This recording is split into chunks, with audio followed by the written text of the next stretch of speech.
All right. Well, welcome back, you guys. This is Brent Knox, the podcast. Happy Monday, Feliz Lunes. All you guys that speak Spanish. I don't speak a whole lot of Spanish, but I try. So it's one day I'm just gonna nail myself down and keep doing the Duolingo over and over. And I was doing it for a while, but then you just like I got to do it every day, otherwise you forget it. Anyways. I want to say hi, everyone. Hope you guys are having a good time. Before we get started, I wanted to give you some good news. I have my first sponsor, and I wanted to just kind of show you a product real quick, and then we'll get right into it. But basically, this is for female hair restoration. And so if anyone has a female, I'll show you what it looks like, that wants to do some hair restoration. And I don't know a female that doesn't want to do hair restoration. Apparently, these products work really well. And contact my wife, Gabriela Knox, and she can tell you all about it. The person who works with us her name is Lisette Perez. So if you guys have ever worked with her, anyways, contact my wife, and she will give you some more details on that. So I want to start off today's show. Colombian product. And the products are from Colombia. So there you go. How can you? It's good stuff. So basically, on the last show, I talked about me, and I think kind of learning about me, and I don't necessarily want to make this all about me. Of course, we want to learn from other people and want to learn new things. But I think when it comes to my perspective on things, I think it's important. It's just important for me to explain myself. So that way, when we run into issues, it kind of tells me there's a spiritual aspect of how I try to solve problems. The bigger problems, there's a lot of prayer involved.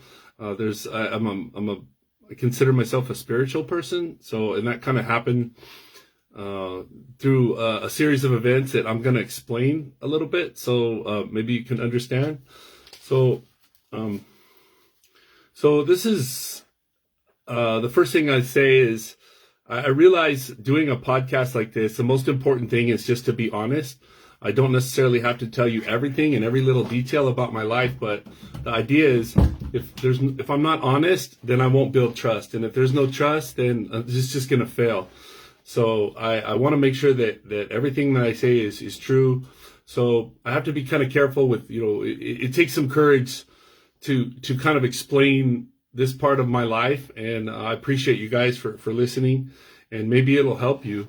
But basically, I was raised when I was young. From when I was a baby, I was raised as a Mormon. I was raised LDS. They called the Church of Jesus Christ of Latter-day Saints. My family was very active in the Mormon Church. So it's I did, for example, I did 4 years. They call seminary, which is where you go to church before school. So in high school, I did 4 years, and I only I had perfect attendance all 3 years, and I missed 2 days out of 4 years. So I went to all the classes, and in that time, I read the Bible 4 different times, and we studied the Bible quite a bit. Also read, the Book of Mormon. So if some of you understand the Book of Mormon, it's a completely different type of scripture. But it all relates to Christianity. So wanted to just kind of show you, see if I can recite some of the Old Testament. I don't know if any of you guys can do this. It would be pretty cool if you could. But it's like one of my only things I know. So let's try to do the books of the New Testament. So we go to, oh my gosh. So Peter, wait, how's it go? Matthew, Mark, Luke, John, the Acts and the Romans, and the 1st and 2nd Corinthians, Galatians, Ephesians, Philippians, and Colossians, and the 1st and 2nd Thessalonians is Timothy, Titus, Philemon, and to the Hebrews, the Epistle of James. I'm trying to remember the song that I learned in church. So Peter, and 3 Johns, and Jude, and Revelation. So that's the New Testament. And so let's try the Old Testament. I hope I don't fudge it up. You guys could could pull it up on your Wikipedia or something and see if I miss one. So go ahead and catch me. But let's see. We go Genesis, Exodus, Leviticus, Numbers, Deuteronomy, Joshua, Judges, Ruth, Samuel, Kings, Ezra, Nehemiah, Esther, Job, Psalms, Proverbs. I think I'm missing a couple. Zephaniah, Haggai, Zechariah, Malachi.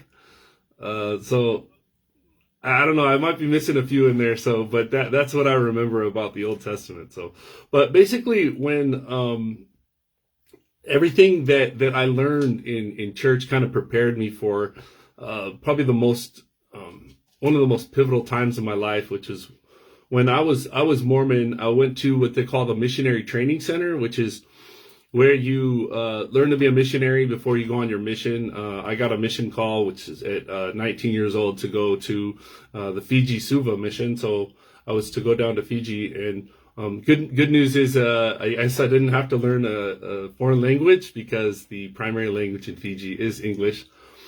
But when I was in the Missionary Training Center, I'd been prepared to kind of pray and to learn to just how do you pray? And you can ask God for things. And I never thought about that. Like, how can you ask God? I mean, he's so powerful. I mean, why would he tell you? But the thing I really realized is that God does want you to ask. He wants you to have the confidence to ask.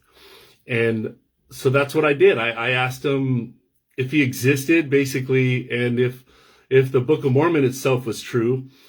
And what came over me, and I had witnesses there. It was just unbelievable. Every little the goosebumps and all my body just stuck up. I started to just cry. I was just so happy. I just felt like I never felt like that before. It was an amazing feeling, and all I was doing was asking God if he existed and if the Book of Mormon was true. And so I knew at that point, and it basically had established a communication between me, so I could and God, and so that I can pray. And when I get that good feeling, which it just can't be replicated. It's not like the devil or something bad could just take over and suddenly just giving me these feelings. So from then, I kind of use prayer to guide me, especially on the big things. If I'm going to go do something, just to pray about it, and it kind of leads me up to what happened next. I mean, people ask, well, how come you're not Mormon anymore? How come you don't go to the LDS church? And it was kind of a series of events that happened to me, and I wanted to share that with you. So basically, when I went to Fiji, the Fiji mission, I was when you go on a mission, you're supposed to you go for 2 years. So you go for a 2-year mission. I went to the Missionary Training Center in Provo, Utah for, I think it was about 3 weeks, maybe a month. It's almost a month. Luckily, so I didn't have to stay too long because I wasn't learning a foreign language. But I went into Fiji, and when you get into Fiji, I had a companion. I was in a city called Tavua, which is what they call the Burning West. It's on the west side of the island. And basically, when you go to the Missionary Training Center, they teach you that you have to watch out for your companion. You see, the Mormon missionaries are always together. There's always 2 of them. And you say, well, that's because we're supposed to look out for each other. And if you go on your mission and if your companion is doing something they're really not supposed to do, you have to tell. Otherwise, it's on you. Both of you could get sent home just for not telling something that was pretty major. And when I was in Fiji, my companion at the time decided they went on what they call a split. So they said, okay, here's my companion. You guys go hang out. And the 2 Fijian guys left, and I don't know what they were doing. I mean, they were going out at night. I heard they were with women, or I don't know what they were drinking. And out there they drink a ceremonial drink called kava. So they're smacking kava, which you can look that up in Fiji. It's where we get Novocaine. So Novocaine was synthesized from this root. That it's a ceremonial thing, and it's like the national drink. They drink that more than we drink beer in America. So they were going out, and what happened was it would make you useless the next day. So if you did it, it would just numb your brain, pass out, you'd be useless. And the next day, and my companion would come back, and I'd have to go look for him, or he'd come back and he'd just be tired, and we couldn't get anything done all day, which is bad in itself. but I had to say something. I was trained, you have to say something to someone. And I don't know, looking back, I don't know that I could have just keep my mouth shut to this kind of stuff, even though I wasn't 100% perfect either. But so I asked the area leaders, and then they said, we don't know, we're going to talk to the AP. We'll ask him what to do. And then I was in my flat, and all of a sudden the van comes up.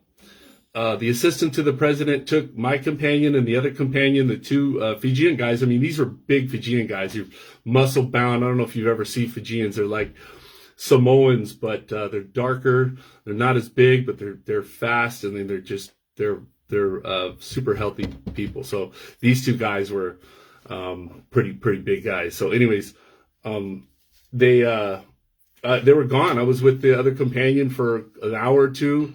And I just remember they came back, and the van came back and dropped them off. And then right when the van left, he told the other guy, he said, close the door. And they decided they were just going to beat the hell out of me to get me to not ever do that again, to not tell on them and tell what had happened. And so, I cried. I prayed to God that he would keep me alive. And here I was getting beaten up by two Mormon missionaries, which was just, I couldn't understand it. And they beat me up, and basically they broke one of my ribs. I didn't know at the time. It was just in a lot of pain. Luckily, they didn't hit my face or anything. I guess they didn't want to leave any marks. So after that, they stopped beating on me after a while. They just kind of decided, and then, just sitting there just crying, sobbing on the floor. And my companion comes up and says, okay, get dressed. We have to go do a baptism discussion. So an interview for someone to get baptized. And I was just so perplexed by this whole thing that he could just switch gears like that after just beating the living crap out of me. And he basically said, if you tell anyone, we're going to cut your dick off, which is exactly what he said. And I just, promised him I wouldn't tell anyone. And they figured that was it, like dummies, right? So we get in the car, and we go to this building, this house. And he says, oh, it doesn't look like he's here. I said, yeah, let me go around the back and look for him. That's right. Yeah, let me go around the back. So I went around the back, and I just started running the other way. I just kept running straight and running as fast as I could. And I saw a taxi going up a dirt road, and I followed it, and they were pulling some people out. And I said, and the guy was looking at me funny. I said, can you take me to Suva, to the capital? Because I know where I need to go. And he says, yeah. And I said, can you take me now? And then so he says, yeah. So he got rid of the luggage, got rid of the people, got me in the car. And when I got in the car, I told him, even if someone tries to flag you down, you don't stop. You understand this, right? You don't stop. He says, okay. And he says, I need you to take me to the Mormon mission president's house, basically. He told him where to go. Got there. And then the mission president himself, which he was an older gentleman, and his wife, which is typical in Mormon missions. They have usually an older couple being the mission president.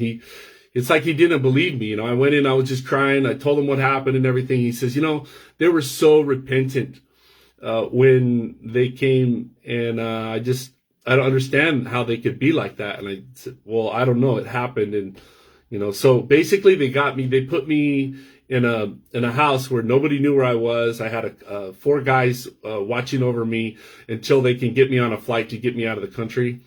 And from there, I went to a mission in Minnesota. And I went to my new mission president, and I told him, I'm in pain. I told him what happened. And it's like he didn't believe me either. And they told me that the church wasn't going to pay for my naproxen. They were going to pay for the x-ray, but they weren't going to give me, any of the medicine or anything. It was just a weird situation. So at the end of the day, when it was over, I was in Minnesota, and I didn't care at that point, because it seemed like, because my girlfriend at the time, she wrote letters and sent them all over the place, to the mission president, to the president of the church, to, everyone. And, I found out later they flew some area presidents down there, and they found out that this had been going on with not only me, it happened before, that there had been natives that were sending their companions. See, they take a native and they would pair him up with an American, right? So the natives can kind of show them around. but they were losing their temper and beating up their companions. It was happening over and over down in this mission. And so I found out, after the fact, they didn't send these two missionaries home. They just kind of reprimanded them, told them, you better not do anything like that again, which is just silly, right? I mean, they're ticking time bombs. So at that point, I didn't care anymore. My new mission president kind of put me with a new companion. I did okay. I did great there for a while. I got a new companion, and I was just kind of missing home, and I didn't have the passion anymore. So I told my girlfriend at the time, why don't you come and see me, which you're definitely not supposed to do. So she came up, and my companion basically ratted me out, right? So he told them, and he told the mission president, and basically he says, you don't sound like you have any remorse for what you did. I said, I don't care anymore. I'm out. I just don't understand how this church can put people like this in harm's way. So, when I went back to church the next day, or the next Sunday after I flew back, and that Sunday it was testimony meeting. I wasn't scheduled to speak or anything, but testimony just means you get up. We're Congregationalists, or we're the church's Congregationalists, and you just get up. And so I just told everybody what happened. And I said, I can't really deny that the Book of Mormon isn't true, but because I felt that, and I still believe that to this day, it's just I can't trust the leaders of the church, and so I walked out. I walked out of the church. I walked straight down from the pulpit, and I never went back. And after that whole thing, I had to do a lot of soul searching. I had to figure out, before I had this church now to hold on to and to follow everything they told me to do. But now, what am I supposed to do? So the answer was I had to just constantly pray. And I've been, praying ever since of what to do and where to go. And it's pretty interesting sometimes, what comes out of it. Like, you just get a good feeling when you know what to do. So,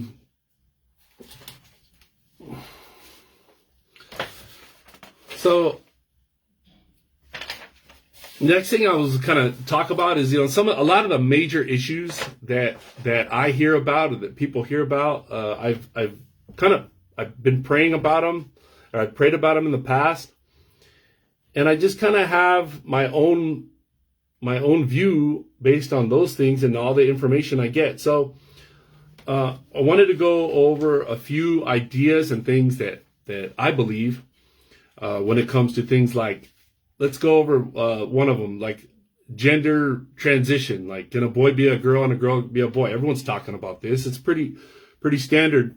But for me, I think that everything I hear is, the gender is a made-up word. I mean, there's the sex of human beings, or sex. There's either male or female.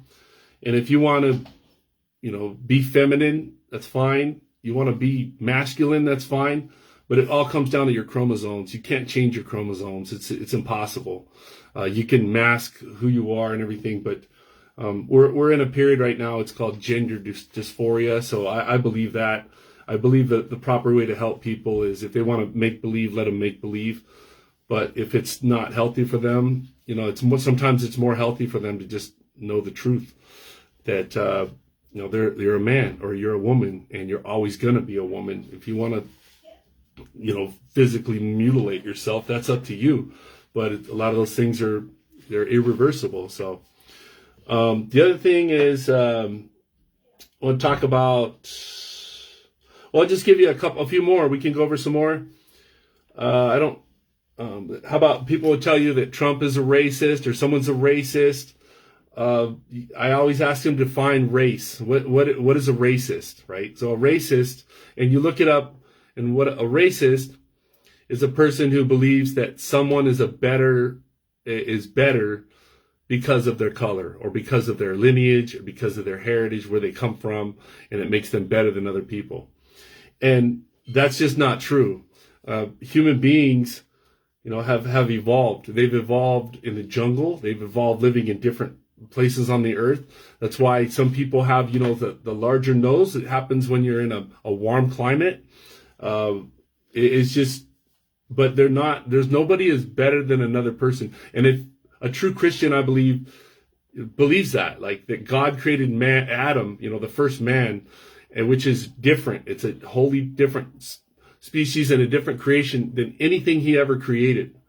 So I think that was important for me to mention that what a racist really is. And, there are racists, and sometimes you can have a racist view to think, oh, this person, look how they squat down. Look how like that Vietnamese person just squats down and typically white people don't do that. They just stand up straight, right? They don't squat down that low. But the thing is, a lot of those people for generations, they're raised in either big cities with lots of people, or in the jungle where you have to stay. There's reasons why they do that, and it's cultural. It's how they were raised, and it doesn't make them or you any better than anyone else. Namely, it probably gives them better muscles, because how those older people can crouch forever, I have no idea. But wanted to talk a few more things. I'll just go over a few more points. Like Black Lives Matter, everyone talks about, the Black Lives Matter, and I don't really care what the core is, right? The core, everyone says, they're doing this and doing that, but it just starts with the race. I think basically we need to take race, gender, all the tribalism out of everything. And I know it's hard for some of these people that went to colleges and universities who taught, hey, my school is better than yours. Well, really, what makes it better? No, it's just tribalism. They've been trained to kind of go against people, saying they're better than other, and just people are just not. You're just not. So just make sure that you watch out for this stuff. The minute people come on and tell you, men or women or this and that, men and women are different. They're different. They're programmed different. Their brains are actually different. And so just watch out for it. That's what I'm going to do, is just keep my eye out for anytime they try to bring up and try to separate people using race. The other thing is, I've seen stickers. So like one of them is like not of this world, right? Have you seen those stickers? And I don't really want to dog what other people do, but, I prayed about that, and I said, and I basically said, this is my cat wants to say hi. Oh my God. She's having a good time. Say Haley, because she came from the roof. She came from the sky. So anyway, so I mean, just remember this, and sometimes words will come when you pray. Abdication from your fellow human being is not the Jesus way. It's not the Christian way. It's not how Jesus. It's not how Jesus taught us. It's that you. And let me tell everyone a little secret that I believe. Is that the righteous own this land. They own this world. And you hear when they talk about the meek shall inherit the earth, guess who the meek are? That's you and me. That's people who believe in Jesus, who follow the idea that says, because look at the Bible. What's the Bible going to tell you? Thou shalt not steal, thou shalt not kill, thou shalt not bear false witness. What if you're in a war? What if people are, if you don't lie to these people, they're going to kill you, or you have to shoot that person, or he's going to kill, your people and that's why Jesus came, is love. If you look at it and you say, well, I love the people who love others. I love the people who care about the sanctity of life. And a lot of times you have to choose sides. So just remember that, like the Bible was the old way and the New Testament is the new way. And Jesus came in and he just said, if you pray and you do the right things, I will tell you how to do things. And I think it's in every one of us that we can, we could do the right thing if we just pray and think about it. So, that's pretty much the topics I wanted to cover. Like the same topic goes to homosexuality, right? In the Bible, it says homosexuality is evil, but you don't know what trials and tribulations people are going through. You don't know. It's not your job to judge them. And it's not even necessarily your job to help them if you're not sure of what you're supposed to be helping them with. It's your job to love them and to say, I just want what makes you happy. And I think if we all we work more on adopting those kind of things, then we'll realize that that it's the only way to go. It's the only way that humanity can survive. The closer we stay to prayer and Jesus and the things that we, that our Creator, the better off we're going to be. The further you get away from God, the more that you're going to die, and your brain will start coming up with ideas that just won't make sense. They will seem to make sense, but they will lead to nowhere. So here's another section I wanted to talk about, and I hope this doesn't ruin a movie for people, but I like to kind of talk about some little things that they throw in. You guys have all seen the movie Forrest Gump, right? So in the movie Forrest Gump, it's a great movie, a lot of good stuff in it, but there's one piece that really bugs me. I mean, basically, if you look at this movie, or you look at life in general, people say, oh, you're so negative about this and that. Well, it's because a million things can make something work, but it only takes one to screw it all up. And the problem is there's so many movies where everything is perfect, but the premise, there's one little thing, and with Forrest Gump is the story of a guy who got ahead because his mom put out, right? That's what his mom did. His mom put out for an administrator. Okay, look, if you're Tom Hanks, why can't you just say, look, I'll do this movie, but you got to cut that scene out? It didn't make sense. And the whole thing, I was like, even after watching it the first time, it was like, that was kind of weird, but you just kind of keep going through it. But when you watch a movie like that, and some of that little stuff just starts to stick in your head, like, why did they put that in there? And you got to be careful with Hollywood. They're putting so much crap. We're realizing more and more how evil they actually are. A lot of these people, and it's not all of them. So you have to really analyze the message. I believe. So there you go, Forrest Gump. I hope I didn't ruin that movie for you.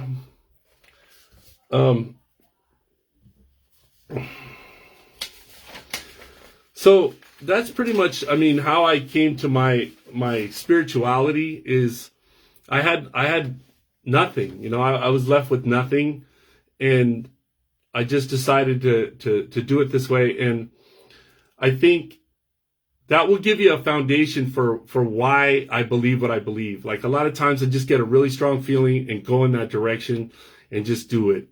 And if we have tough questions in life, if I do, I know for a fact I can just, pray about it, and the answer will come. And you can actually I demanded answers because, this Creator created me, and I just wanted to know.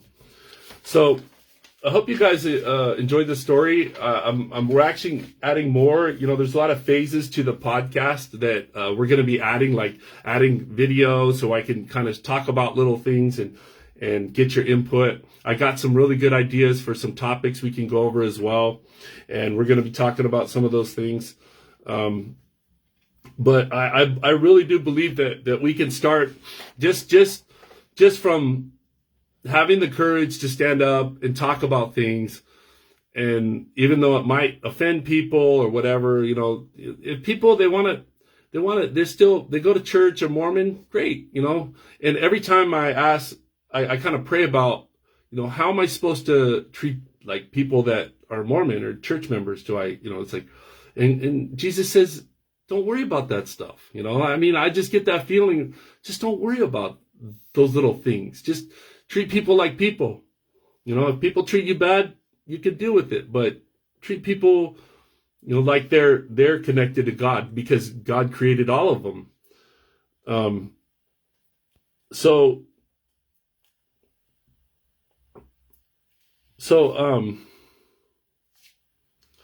I guess the last point, there's a few points that I was made. I was just writing out these things, and I was crying about it, because I know that when I get rid of, and I have courage, and I get rid of all this stuff, like, well, what are people going to think about me? Just saying, you did these things. And my wife has taught me to just be fearless. And at the end of the day, at the end of your life, I just want to die with a smile on my face, a big smile on my face. And I don't think I'm going to do that if I'm hiding away and just telling people what I really think, and then also not listening to other opinions. So that's why I'm going to do this. Is I want to die with a big smile on my face, knowing I had the courage to stand up, say what I believe, and when it comes to issues or technology, anything, any political stuff, religious stuff, just voice your opinion. And it's not that you don't care what other people think. You can care. I want to care what you think, but it's not necessarily going to change the way that I think. So I hope you guys, I thank you guys for joining, and I hope it was good. I know a lot of times you don't think that what you're going to say is going to resonate with people, but, all the praying and all the thinking that I did, and I didn't necessarily think my podcast was going to start off being so spiritual and religious, but I think it's important to have a foundation of what I'm talking about and why I'm talking about it. So, my angle is you have to love each other. It's love is first. And what is the love answer to, this issue, that issue? And so I'm going to go through the issues as I can, the biggest ones that I think are the most important. I love to give my opinion and after I hear other people's opinion, but to hear your opinion as well. And that's pretty much it. So thank you guys. I know this was mostly just about me and spirituality. But in the next sessions, I'm going to go over some things. I want to talk about my mining, what I've been doing with looking for gold, and where I am with that, and some of the things that are interesting to me as well. So on my next podcast, I'm going to be kind of explaining what I've been doing in the mining world, because I've been kind of addicted, or I'm getting caught up in looking for gold and prospecting. So I'll kind of have some visual aids, and I'll show you some stuff and what I'm doing now. And I'd love to get your feedback, and I'll show you some of the things that I found. I have little pieces of gold and some other stuff. So thank you all for joining. And I see a lot of comments, so I'm going to respond to those comments and like those comments, because it doesn't matter. Even if you want to give an angry comment, I don't care. I'm going to like it. If you have something to say, I'm happy to answer you. If you want to ask a question, feel free to instant message me, send me a direct message. But this is the third show, and thanks a lot. And of course, don't forget my new sponsor. If you do have a female that wants to try some hair restoration, contact my wife, Gabriella, and she will give you more details on how that works. And she's shaking the thing. Next time, she's going to take the bottle and attach it to the cat, and we'll actually just get a little outfit for the cat, so they can walk by she can walk by like a moving billboard, because I think on every session the cat is going to come up and visit. So that's Haley the cat. So thank you very much for joining, you guys. I'm going to respond to your messages, and I'm going to pray for each and every one of you, and I just hope that we can all find the way together. Okay, bye guys.